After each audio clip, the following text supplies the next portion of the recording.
Hello and welcome to another episode of Build a Battle. We're going to be doing a quick 10-minute tutorial. Got an exciting little build here today. It's not that little. This is actually a Riviors Keep from the classic AD&D second edition module, the Haunted Halls of Evening Star.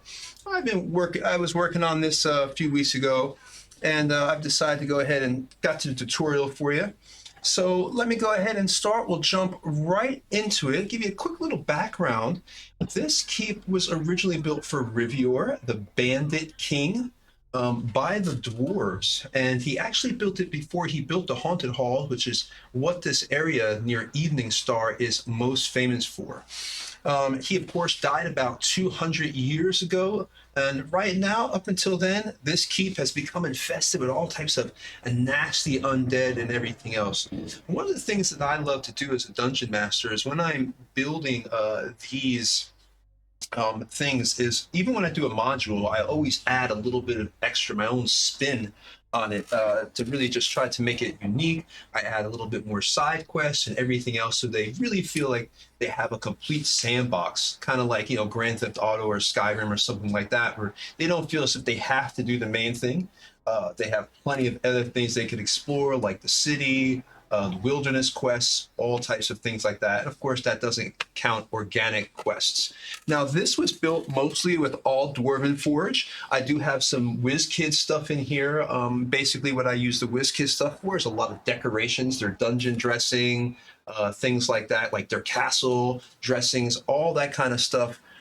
Is what I basically use theirs for, like the beds, chairs, tables, bars, all that basically comes from them. And then the rest, as you can see, the terrain itself comes from Dwarven Forge. Most of my tutorials, I haven't already built it, or previous builder battles. A lot of times I've actually am building along with you. I thought this might be a little bit easier for people to digest since it'll be a little bit shorter. You don't have to, watch for 3 hours. You can get a quick, really good idea, and it gives you an exact idea of what you're going to need.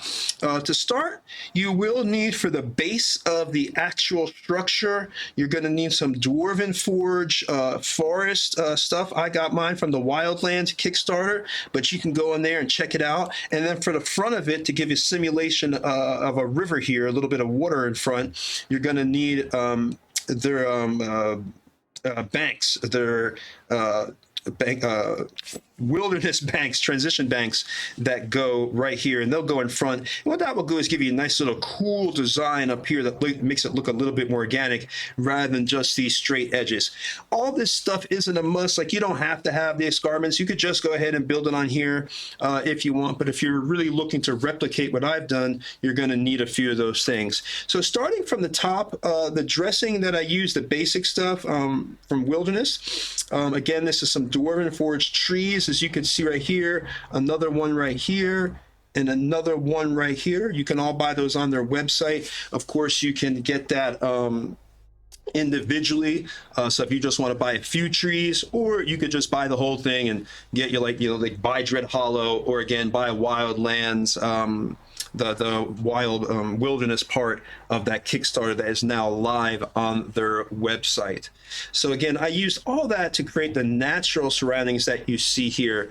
Again, the trees and everything else, the bushes, you'll see minor things here like the rocks, not the rubble rocks. The rubble rocks we'll get to in a few minutes, but the basic rocks like this, mushroom pack, that actually comes from the caverns grotto, the mushroom grotto, again, that you can get on Dwarven Forge. But these rocks, that plant, all that came from Dwarven Forge. And of course, there's a little tree over here that doesn't have any leaves on it. That came with them as well.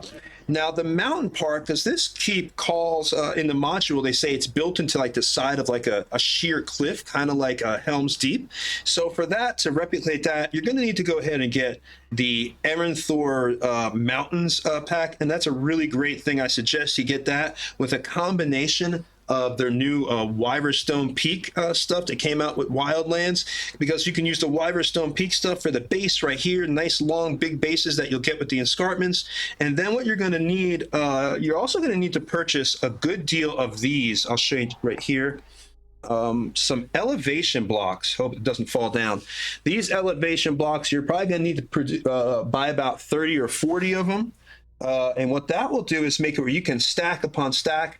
And the reason you could try the same thing with their new stuff, but I've noticed that because of the curve at the bottom, it kind of pokes out. So if you're really trying to build this into a sheer cliff area, you're going to need these flat blocks. You can use the kind of escarpments at the bottom, but to make it really easy for you to build on, I suggest the actual flat elevation blocks. And then so it doesn't look, all straight in the front. But at a certain point, you start coming up with these cliff areas right here to give it a more natural and organic look. And then you can decorate the top. The reason I suggested the Erenthor stuff is the Erenthor comes with a lot of cool little tiny pieces that you can use just to create a more organic look up top here, and also along the side over there, just giving it a more interesting look. So let's get into the castle. So again, going real quick, Erenthor Mountain, elevation blocks, a bunch of them, probably about 30 or 40. I'd say about 1, 2, 3, 4, maybe more, maybe like 50. Yeah. A bunch of elevation blocks so you can stack it and truly create a mountainous cliff if that's what you want to do. So going to the castle now. The castle itself, you're going to need to buy a few sets of castle walls. You're going to need to buy the castle curves, the open curved angles for the castle walls. And the reason you'll need those is so you can build these ruined towers. Now this ruined tower set, all this you can get on Dwarven Forge. So again, you're going to need the ruined tower set, the large ruined tower, and then you're going to need some ruined tower bases as well. I have 2 levels right here.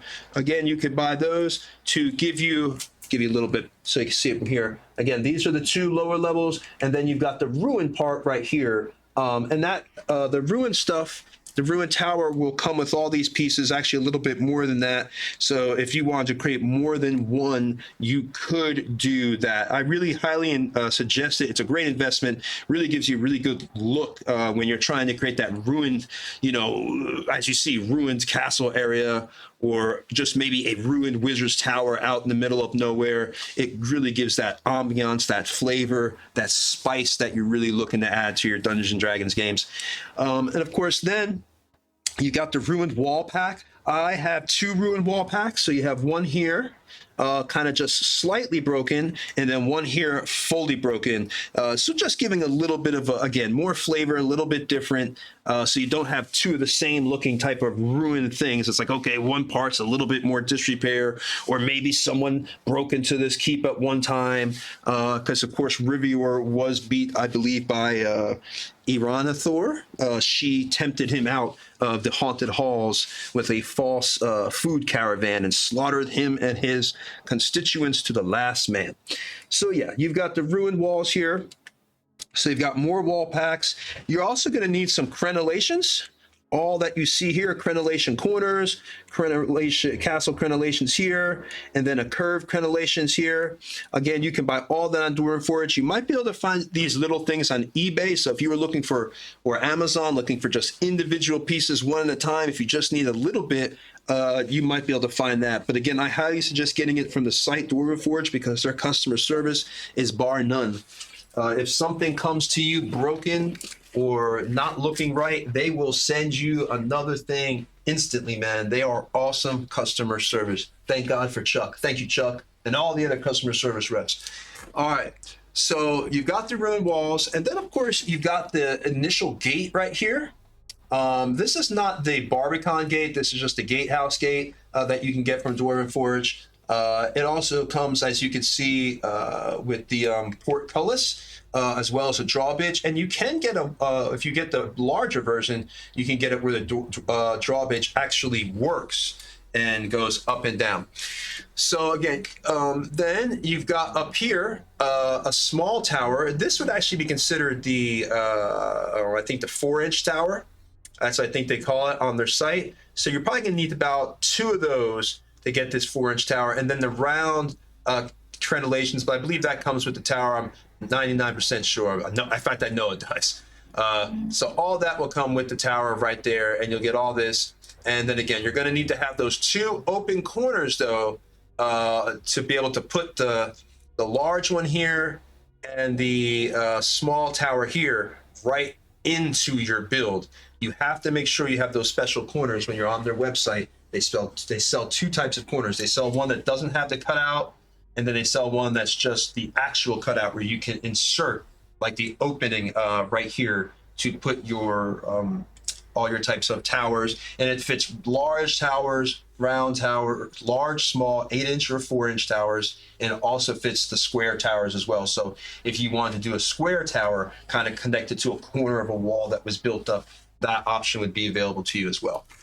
Then you've got back here, going back here, now we've got the square tower packs. I would suggest buying about 3 of those, and they'll come with everything that you need, as you see right here, to build these square towers going up right here. And again, you can find those on Dwarven Forge. This small lantern in the front, that's just a little accessory you can buy on their website. It's really cool because it lights up. So you got this cool little, if you want to scare your NPC or your PCs when they come up here and they're like, oh, we thought this place was abandoned, and they start questioning, oh, wait a minute, but why is the light on? Who put this light on?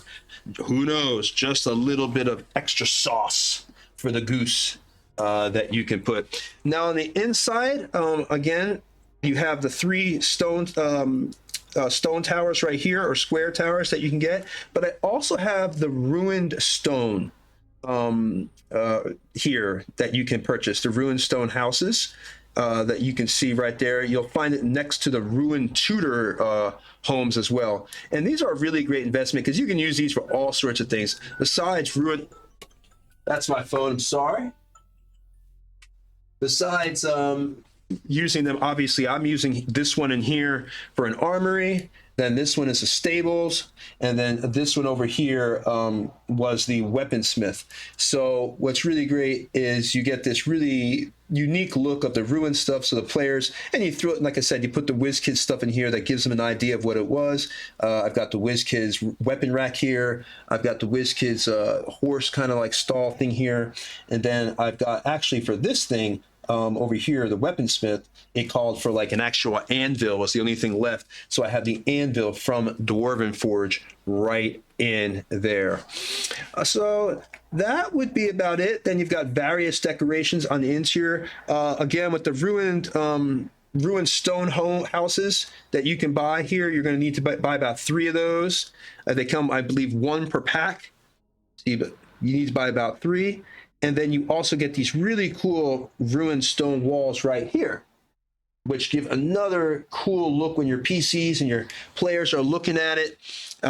Whether you're doing in-person virtual games or paid games online, this really just shows that you're going above and beyond for your players and giving them something really cool.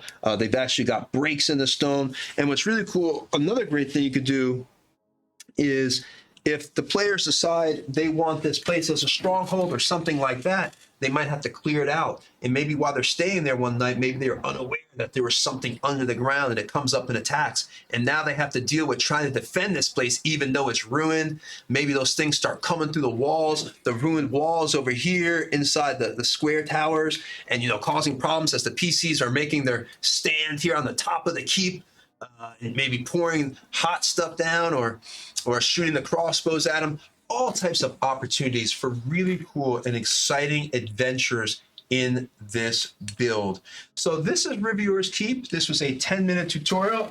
Let's see, it might have gone over 10 minutes. I think it actually did turn out to be a 15-minute tutorial. But if you want a longer version that shows you exactly how I put this together piece by piece, just let me know in the comments, and I will go ahead and put that together for you. But I thought this might be easier to digest, and showing it all put together already with every piece that you actually need might make it a little bit easier for people to reconstruct this for their own adventures or do their own spin on it and do it for themselves.